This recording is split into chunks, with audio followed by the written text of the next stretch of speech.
유튜브로 읽는 박정희 전기 3권 혁명 전야 부국 강병과 반공.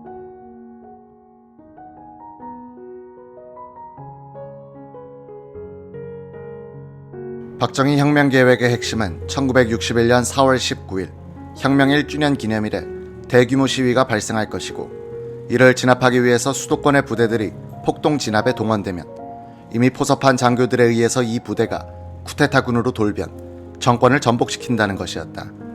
이 계획의 전제가 되는 것은 4월 19일에 과격한 학생 시위가 발생해야 한다는 것이었다.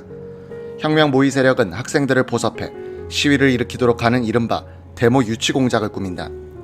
이 공작 이야기는 일종의 공간사인 한국군사혁명사에는 빠져있다.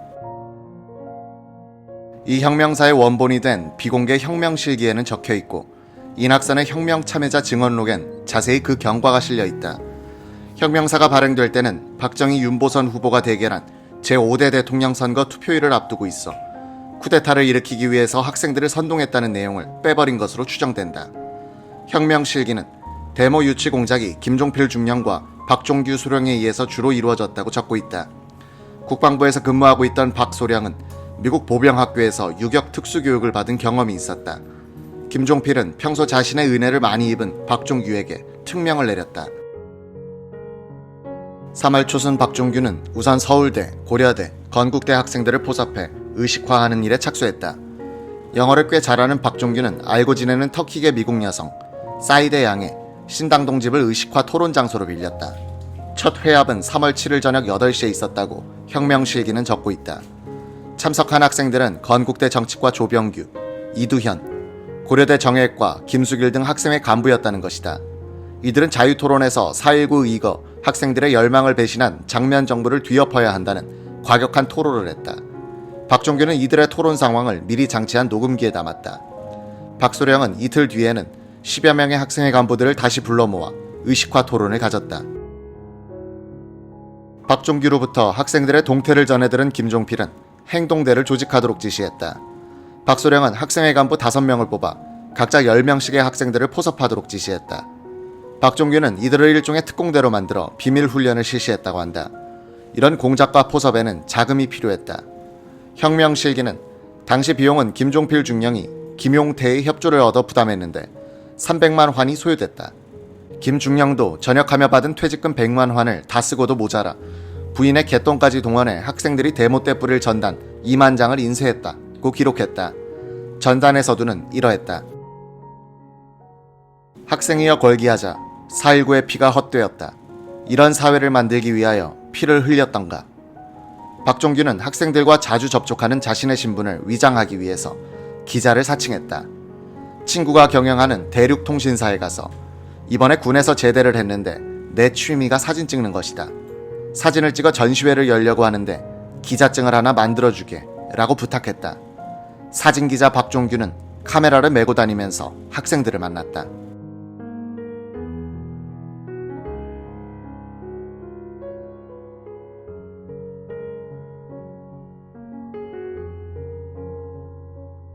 (4월 19일을) 거사일로 잡은 혁명 주체들은 이즈음 조직 확대와 점검을 서두르고 있었다. 3월 15일 김종필, 오치성, 유승원, 이석재, 옥창호, 길재호, 김형욱, 신윤창, 박종규는 명동 신도호텔 2층 객실에서 만났다. 이들은 몇 가지 사항에 합의했다. 1군 사령부 내의 공작은 조창대 중령에게 일임하고 수시로 감독한다. 해군, 공군, 해병대 등 타군 및 2군과의 연락은 사장과 김종필에게 맡긴다. 공수단은 오치성과 김영욱이 책임진다. 33사단은 작전참모 오학진 중령을 포섭해 책임을 맡긴다. 박종규 소령은 사장의 신변 경우에 책임을 진다. 다음날 김동환, 김영욱 중령이 대구로 내려가 박정희로부터 새로운 지침을 받고 올라왔다. 3월 22일에는 군인들뿐만 아니라 장면 정권과 보수층을 크게 자극하는 시위가 일어났다. 혁신계가 주동한 악법 반대 걸기대회가 폭력화된 것이다. 4.19 이후 표면으로 나온 혁신계 속에는 좌익도 포함돼 있었다. 1961년 2월 13일에 조용수를 사장으로 하여 창간된 민족일보는 장면 내각 비판을 극렬하게 전개했다. 당시 장면 정부는 좌익의 발호를 차단하기 위해서 보안법과 반공법을 강화한 반공 임시특례법안을 만들어 국회에 제출해놓고 있었다. 혁신계와 민족일보는 이 법이 통과되면 자신들이 설 자리를 잃게 된다고 판단, 공세를 강화했다. 3월 22일 오후 2시 서울시청 앞 광장에는 약 10,000명의 군중이 모였다. 그들은 밥 달라고 우는 백성, 악법으로 살릴 소냐라고 외치면서 연좌농성을 벌인 뒤 장면 총리의 사저가 있는 명륜동으로 행진하기 시작했다. 해화동에서 경찰은 약 30발의 최루탄을 쏴 시위대를 해산시켰다. 밤이 되자 시위대는 횃불을 들고 중앙청 문을 부수고 일부는 택시를 잡아타고 난동을 부렸다. 이 시위에 맞서 우익단체에서는 반공법 지지 시위를 벌였다. 마치 광복 뒤에 좌우익 대결을 연상시키는 사건이었다.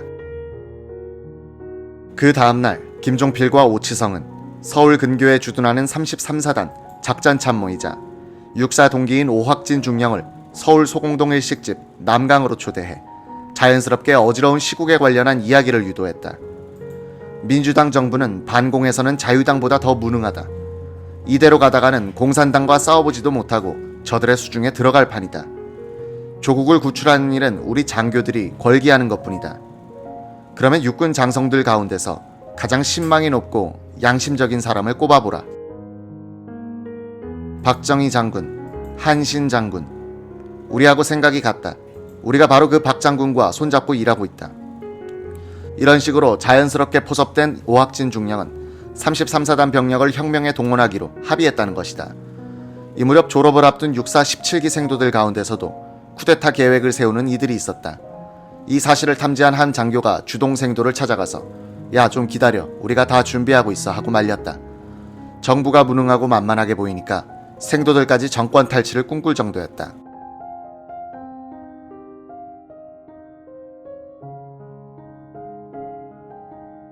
(1961년 4월 7일) 저녁 서울 명동 양명빌딩 4층 강상욱 중령 집으로 수십 명의 장교들이 모여들었다.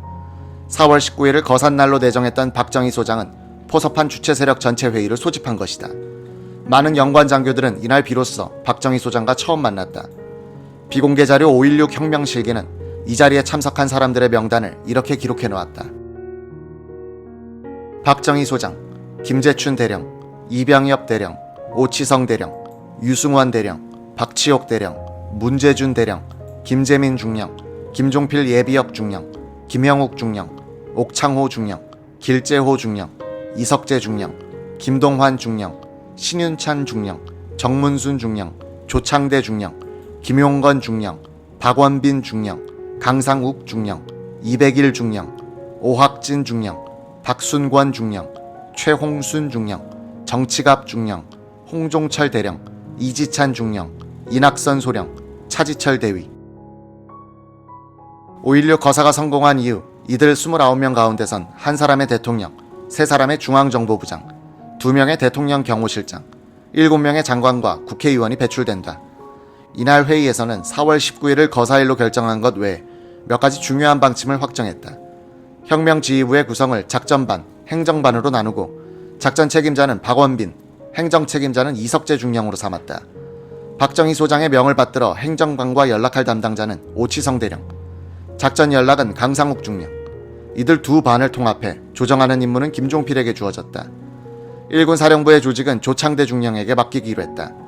조직이 확대되어 보안의 필요성이 한층 높아졌으므로 앞으로의 회합은 반 중심의 소규모로 하기로 했다. 이틀 뒤 명동 신도 호텔에서는 작전반 회의가 열렸다. 연락장교 강상욱은 박정희의 지시를 전달했다.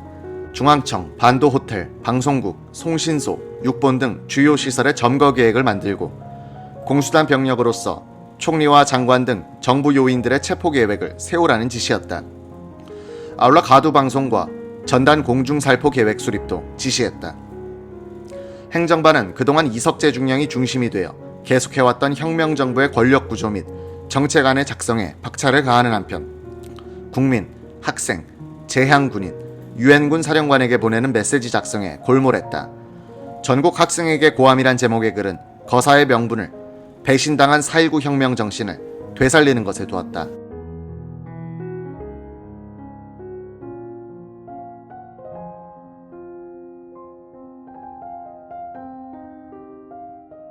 전략군은 이 모든 망국 멸민의 화근을 과감히 발본하여 정치를 혁신하고 국가 경제의 안정, 국민 도의의 앙양, 반공 자주 통일을 성취해서 국군의 신장을 기함과 아울러 세계 자주 열광과 더불어 공존 공영, 세계 평화의 공헌함이 시대적인 요청이며 국가민족의 지상명령임을 신념하고 권기 행동한 것이다.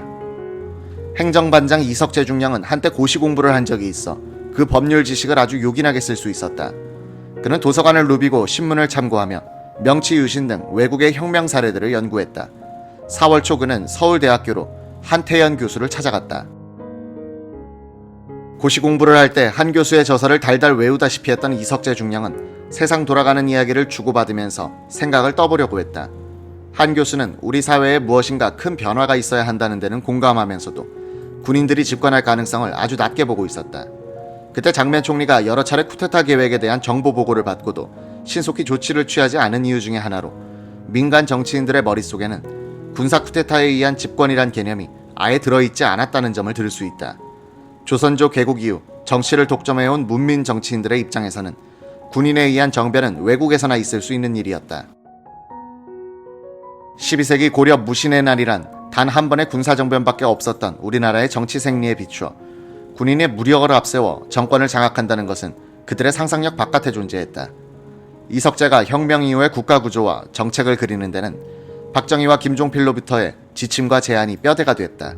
이석재는 일찌감치 부국강병과 반공을 국정 목표의 제1의로 삼았다.